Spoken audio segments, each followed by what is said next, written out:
ولا یغتب بعضکم بعضا، ایک دوسرے کی غیبت نہ کرو۔ صحابہ نے عرض کی یا رسول اللہ صلی اللہ تعالی علیہ وسلم، ہم تو وہ عیب بیان کرتے ہیں جو اس میں پایا جاتا ہے، یعنی ہم اگر کسی بندے کو جھوٹا کہہ رہے ہیں تو وہ جھوٹ بولتا ہے تو تبھی کہہ رہے ہیں، کیا اگرچہ پیٹھ پیچھے رہے ہیں، اس کی غیر موجودگی میں کہہ رہے ہیں، وہ بددیانت ہے اس لیے کہہ رہے ہیں۔ حضور جو عیب پایا جاتا ہے وہی بیان کر رہے ہیں، تو یہ بھی غیبت ہے؟ تو حضور نے فرمایا یہی تو غیبت ہے کہ کوئی عیب پایا جاتا ہے تو اس کی پشت کے پیچھے اسے بیان کرنا، یہی تو غیبت ہے۔ پایا جاتا ہے عیب اور آپ نے اس کے پیچھے بیان کیا تو یہ غیبت ہے۔ اور کیا ارشاد فرمایا؟ فرمایا ایحب احدکم ان یاکل لحم اخیہ میتا فکرہتموہ، یہ غیبت کے بارے میں فرمایا۔ فرمایا کیا تم پسند کرتے ہو کہ اپنے مرے ہوئے بھائی کا گوشت کھاؤ؟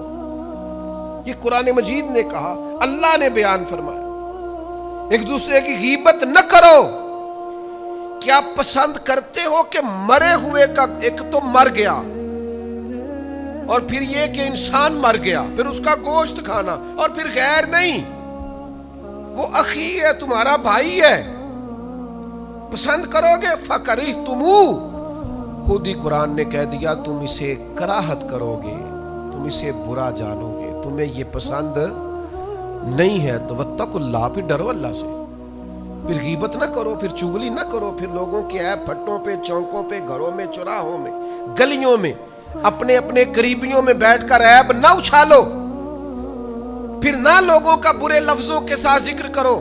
بڑے عظیم انسان ہے ایک، ان سے کوئی ایسا گناہ ہو گیا کہ انہیں سنسار کیا گیا، ان پر باقاعدہ حد لگی، یعنی آپ بات کو سمجھیے گا، سیاستہ میں حدیث موجود ہے، حد لگی باقاعدہ، جرم ہوا، ثابت ہوا، سزا ہوئی، سنسار کیا گیا۔ تو دو لوگوں نے بات کر دی، ایک کہنے لگا اچھا بلا چھپا ہوا گناہ تھا، خود ہی آ کے اس نے بیان کر دیا، دوسرا کہنے لگا دیکھو کس طرح جانوروں کی طرح کی سزا ملی۔ حضور خاموش رہے، سن رہے تھے نبی کریم۔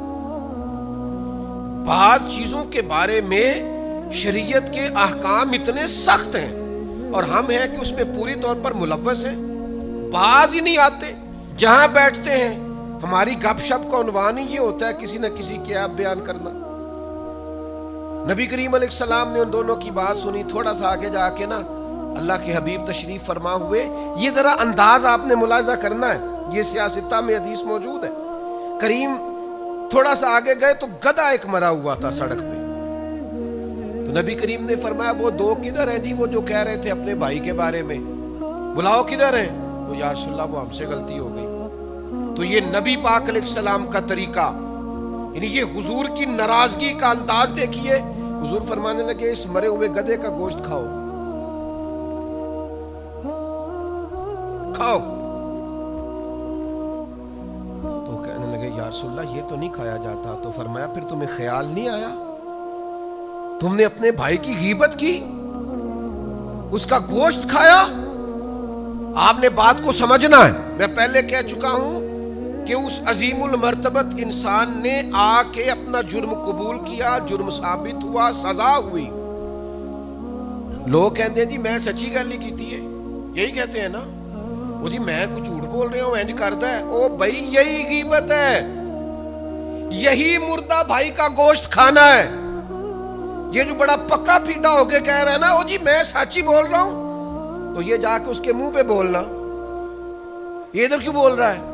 آ کر جرت سامنے کھڑا ہو، میدان میں آ، طاقت تو تیری یہ ہے نا تو سامنے بات بھی نہیں کر سکتا، تیرے اندر ہمت ہی نہیں، تو بزدل ہے، تو گھر میں بیٹھ کے بات کرتا ہے، اپنے قریبیوں میں بیٹھ کے بات کرتا ہے، سامنے آ، میدان میں بات کر اس کے سامنے، اگر سچی ہے تو جرت کر۔ پھر یہ آپ غور کریں، جرم ثابت ہوا، اس پر سزا کا اعلان ہوا، سزا ملی، سزا ملنے کے بعد وہ شخصیت وصال کر گئی، انتقال کر گئی، اس کے بارے میں بات ہوئی تو نبی کریم اتنے ناراض ہوئے، حضور فرمانے لگے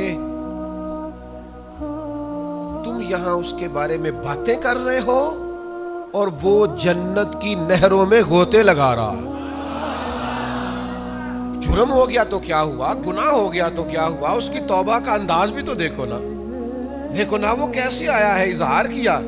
تم یہاں باتیں کر رہے ہو، وہ تم جن لوگوں کے بارے میں باتیں کر رہے ہو جنت کی نہروں میں گوتے لگا رہے ہیں. تو ہمارے رویے، ہماری غیبتیں، ہمارا انداز بعض اوقات اتنا کمزور ہوتا ہے کہ وہ سمجھ ہی نہیں پاتے کہ بھلا ہم کیا کہہ رہے ہیں. تو ذرا کسی کے بارے میں بات کرتے وقت، غیبت کرتے وقت تھوڑا سا نا سوچ لینا چاہیے، تھوڑا غور کرنا چاہیے.